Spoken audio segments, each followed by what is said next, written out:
নাহমাদুহু ওয়া নুসাল্লি আলা রাসূলিহিল কারীম আম্মা বা'দ। আসসালামু আলাইকুম ওয়া রাহমাতুল্লাহ।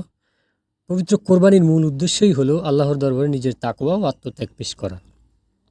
কিন্তু আমাদের সংশয়ের বিষয় হচ্ছে শরীকানা কুরবানি কি আদৌ জায়েজ? চলুন কোরআন এবং সুন্নাহর আলোকে শরিয়ার মূলনীতি অনুযায়ী জেনে আসি।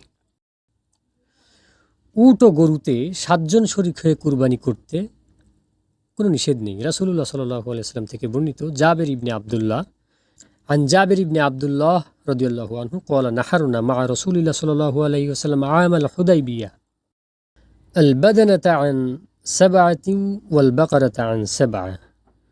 জাবের ইবনে আব্দুল্লাহ রাদিয়াল্লাহু তাআলা আনহু বর্ণনা করেছেন, হুদাইবিয়ার বছর ৬ষ্ঠ হিজরিতে আমরা রাসূলুল্লাহ সাল্লাল্লাহু আলাইহি ওয়াসাল্লামের সাথে প্রতি ৭ জনের পক্ষ থেকে একটি উট এবং প্রতি ৭ জনের পক্ষ থেকে একটি গরু কুরবানি করেছি। সুতরাং উট ও গরুতে শরিক হওয়া জায়েজ, যদিও শরিকদের কেউ কুরবানির নিয়ত না করে, যেমন কেউ হয়তো মান্যতের নিয়ত করলো কিংবা সদাকার নিয়ত অথবা মেহমানদের আপ্যায়নের নিয়ত করলো, সকলের নিয়ত অনুযায়ী তা আদায় হয়ে যাবে।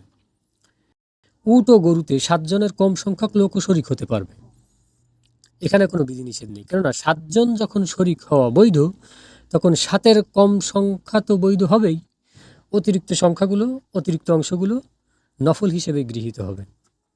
তবে ছাগল, দুম্বা কিংবা ভেড়াতে ১-এর অধিক শরিক হওয়া যাবে না, কারণ এ বিষয়ে কোনো দলিল পাওয়া যায় না। তেমনি একটি গরু ও উটে ৭-এর অধিক শরিক হওয়া বৈধ হবে না, কেননা ইবাদত হলো শরীয়ত প্রণেতার পক্ষ থেকে নির্ধারিত। সুতরাং এখানে সংখ্যা পদ্ধতিতে বাড়াবাড়ি করা বৈধ হবে না। তবে আমরা অন্য একটি বর্ণনা থেকে দেখতে পারি যে সেখানে উট কুরবানির ক্ষেত্রে ১০ জন শরিক ছিল। আমাদের সংশয় সৃষ্টি হওয়ার একটি কারণ হচ্ছে, একদল ফুকাহা মনে করেছেন যে শরিকানা কোরবানির হাদিসগুলো যেহেতু সফর রিলেটেড, সুতরাং আমরা মুকিম অবস্থায় এটা করতে পারবো না, এটা রাসূলুল্লাহ সাল্লাল্লাহু আলাইহি ওয়াসাল্লাম শুধুমাত্র সফরের জন্য নির্ধারিত করেছিলেন। কিন্তু সামগ্রিক বিবেচনায় ইসলামী শরীয়তের এবং ফিকহের মূলনীতি অনুযায়ী যদি চূড়ান্ত সিদ্ধান্ত আমাদের উপনীত হতে হয়, তাহলে এই সিদ্ধান্তে আমাদের উপনীত হতে হবে যে সফরের অনেক ইবাদত রয়েছে, অনেক শরী আহকাম রয়েছে, যা আমরা মুকিম অর্থাৎ বাড়িতে অবস্থানরত অবস্থায় অথবা মুকিম অবস্থায় অর্থাৎ বাড়িতে অবস্থান করা অবস্থায় সে আমলগুলো আমরা করতে পারি। সুতরাং এটাকে শুধুমাত্র সফরের সাথে বেঁধে দেওয়ার সুযোগ নেই। তবে